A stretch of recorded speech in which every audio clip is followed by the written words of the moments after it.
देखिए, सरकार की असली छवि यही है। सरकार ने जिस तरह से आज एक बुजुर्ग आदमी को, इतने दिन से अनशन करने वाले व्यक्ति को जबरदस्ती पुलिस के जरिए उठवाया है, ये बहुत ही शर्मनाक है। और मुझे लगता है कि सरकार को संवाद करना चाहिए था लोकतंत्र में, लेकिन संवाद न करके सरकार ने इस आंदोलन को कुचलने की कोशिश की है।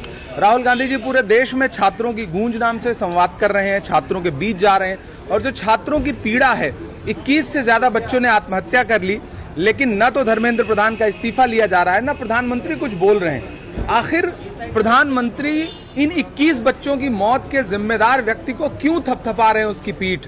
तुझको कितनों का लहू चाहिए अर्ज़े वतन, कितनी आहों से कलेजा तेरा ठंडा होगा, और कितने बच्चों की मौत के बाद शिक्षा मंत्री का इस्तीफा होगा? पिछले 7 साल में 70 से ज्यादा बार पेपर लीक हो चुका है। नीट में 22-23 लाख बच्चे प्रभावित रहे, उसके बावजूद प्रधानमंत्री जी कुछ सुनने को तैयार नहीं है। और आज इस आंदोलन को जिस तरह कुचला गया है, हम उसकी निंदा करते हैं। सरकार को चाहिए था कि संवाद करे, बात करे, उनका अनशन तोड़वाए। कल हमारे पार्टी की तरफ से पवन खेड़ा ने जा करके अपनी सद्भावना भी प्रकट की थी, लेकिन आज सुबह होते होते जिस तरह से पुलिस के जवानों ने, दिल्ली पुलिस के जवानों ने उनको घसीट करके हॉस्पिटल ले गए, वो बहुत शर्मनाक है। जिस तरह वहाँ छात्रों के साथ मारपीट हुई, वो भी शर्मनाक। सरकार को डर था, सेशन चालू हो रहा था, सेशन में ये मुद्दा उपस्थित हो सकता था इसलिए, और आंदोलन भी था।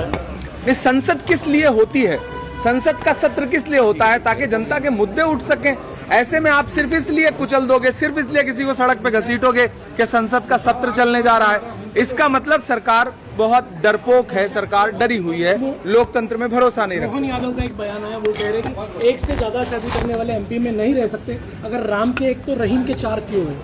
मुझे लगता है कि आज का सबसे बड़ा मुद्दा सोनम वांगचुक और जिस तरह से उस आंदोलन को कुचला गया है। मोहन यादव जी पहले ये बताएं कि उन पर जो घोटाले के आरोप लगे हैं, उस पर अब तक उन्होंने कोई प्रतिक्रिया क्यों नहीं दी?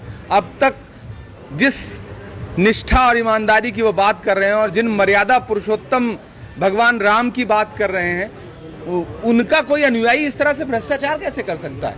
सोनम जी की तबीयत खराब थी, ये दलील दी जा रही है, इनकी इलाज के लिए उनको हॉस्पिटल लेके जाया गया है। नहीं, हॉस्पिटल पहुंचाने का तरीका यह है कि आप किसी को घसीट ले जाएंगे, आप आएंगे और किसी को अपहरण करने वाली स्थिति पैदा कर देंगे। मुझे लगता है ये वो संवाद के जरिए भी तो हो सकता था। आप देश के बुद्धिजीवियों से, देश के वैज्ञानिकों से, देश के छात्रों से संवाद क्यों नहीं करना चाहते? प्रधानमंत्री बात क्यों नहीं करना चाहते? शिक्षा मंत्री बात क्यों नहीं करना चाहते?